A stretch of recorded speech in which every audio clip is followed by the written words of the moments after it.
आज मैं आपको एक परिवार की कहानी सुनाऊंगा। कैसे माँ बाप का घर छोड़कर बेटा बहू चले जाते हैं। उसके बाद माँ बाप ने क्या सोचा था और क्या हो गया। ट्रक में सारा सामान रखा जा चुका है। बेटा और बहू जाने के लिए अपनी कार की ओर बढ़ जाते हैं। बेटा सोनू उनके पैर को छूकर चालक की सीट पर बैठ जाता है। माता पिता उसके सर पर हाथ रखकर भारी मन से विदा करते हैं। बहू हाथ जोड़कर अपने पति के बगल में बैठ जाती है। कुछ देर में कार आंखों से ओझल हो जाती है। माँ सावित्री अपने चेहरे पर बह रहे आंसू को पोंछती है और पति के साथ धीरे धीरे कदमों से घर की ओर मुड़ जाती है। आज अपने दिल के टुकड़े सोनू को अपने से दूर जाते हुए देखकर सावित्री जी का मन भारी हो गया है। इतने बड़े घर में अब वह दो ही शरीर रह गए हैं, सावित्री जी और उनके पति हरमन जी। उनकी आत्मा, उनकी जान, उनका लाल, उनका बेटा सोनू उनसे दूर चला गया है। अपने और अपने पति के लिए चाय बनाकर वो एक चाय का कप पति को देती है। हरमन जी का चेहरा जैसे कुछ पलों में मुरझा सा गया है। ऐसे लगता है वो गहरी सोच में है। क्या सोच रहे हो? सावित्री जी पूछती हैं। एक आह भरकर हरमन जी कहते हैं, क्या सोचा था और क्या हो गया। हमने कितने लाड प्यार से बेटे को पाला है, उसकी हर इच्छा पूरी की। सोचा था कि जब बड़ा हो जाएगा तो हमारे बुढ़ापे का सहारा बनेगा, पर क्या पता था कि नियति को कुछ और ही मंजूर है। तुम्हें कितना चाह था कि सोनू बड़ा होगा तो उसकी शादी होगी, बहू घर में आएगी और बच्चों की किलकारियां और शोर से घर की दीवारें गूंज उठेगी। अब यह दीवारें सुनी हो गई, एकदम खामोश और वीरान, क्योंकि बेटे बहू ने अपनी अलग दुनिया बसा ली है। जब सोनू ने बताया कि वो अपनी दोस्त को पसंद करता है तो माँ बाप ने बेटे की पसंद को अपना लिया और बहुत धूमधाम से सोनू की शादी उसके कॉलेज की दोस्त से करा दी। सुनीता सुंदर है, बड़े घर की लड़की है। ज्यादा लाड प्यार से पलने की वजह से उसके व्यवहार में अहंकार और आक्रोश भर गया है। सावित्री जी ने सोचा था कि बहू आएगी तो वह दोनों मिलकर खूब बातें करेंगे और घर का सब काम मिलजुल कर करेंगे, पर नहीं।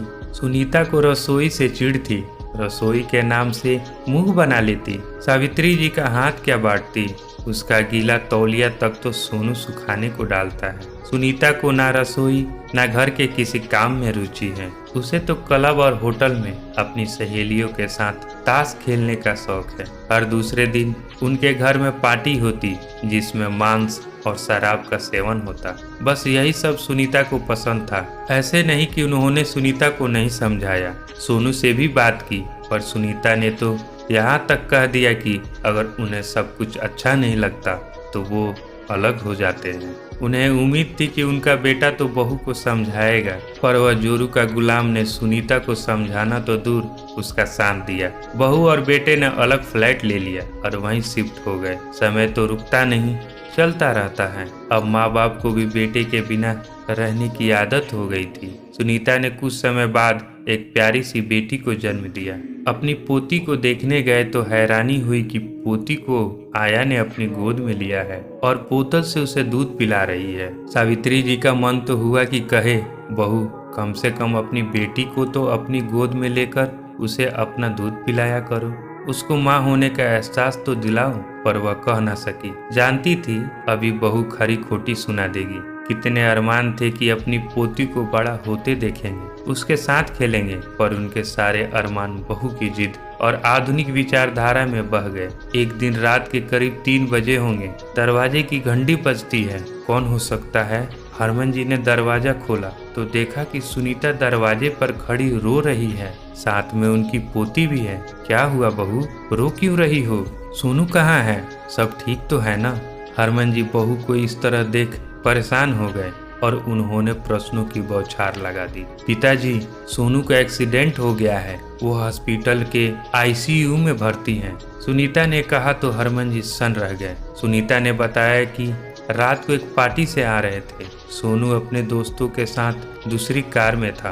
कार एक दोस्त चला रहा था, उसने कुछ ज्यादा ही पी ली थी। एक ट्रक के साथ उनका एक्सीडेंट हो गया था। कार में बस सोनू ही बचा है, बाकी 3 दोस्तों की मौके पर ही मौत हो गई है। जीवन ने एक और करवट ली। कल को क्या होना है कौन जानता है। सावित्री जी और हरमन जी जैसे माता पिता की प्रार्थना रंग लाई। सोनू 3 महीने के बाद जब ठीक हो गया तो हॉस्पिटल से हरमन और सावित्री जी को बोले, बेटा अच्छा हो गया है, कल उसकी छुट्टी भी हो जाएगी, हम चलते हैं, अपना ध्यान रखना। सुनीता बोली, हमें नहीं साथ लेकर जाएंगे। हरमन जी और सावित्री जी ने उन्हें अपने अंग में भर लिए। आसमान में संध्या की लालिमा से मौसम सुहाना हो गया है। उड़ता पक्षी शाम को अपने घोंसले में लौट आया है। घर की रौनक वापस आ गई। दादा दादी हर वक्त पोती के साथ खेलते रहते, ऐसा लगता फिर से उनका बचपन वापस आ गया है। सुनीता हर काम में सास का हाथ बटाती। सुनीता ने महसूस किया जिंदगी कितनी खुशगवार हो गई। कहानी पसंद आई हो तो वीडियो को लाइक करें और ऐसे ही अच्छी कहानियां सुनने के लिए हमारे चैनल को सब्सक्राइब करें। दोस्तों, हमेशा की तरह पूरी कहानी सुनने के लिए आप लोगों का धन्यवाद।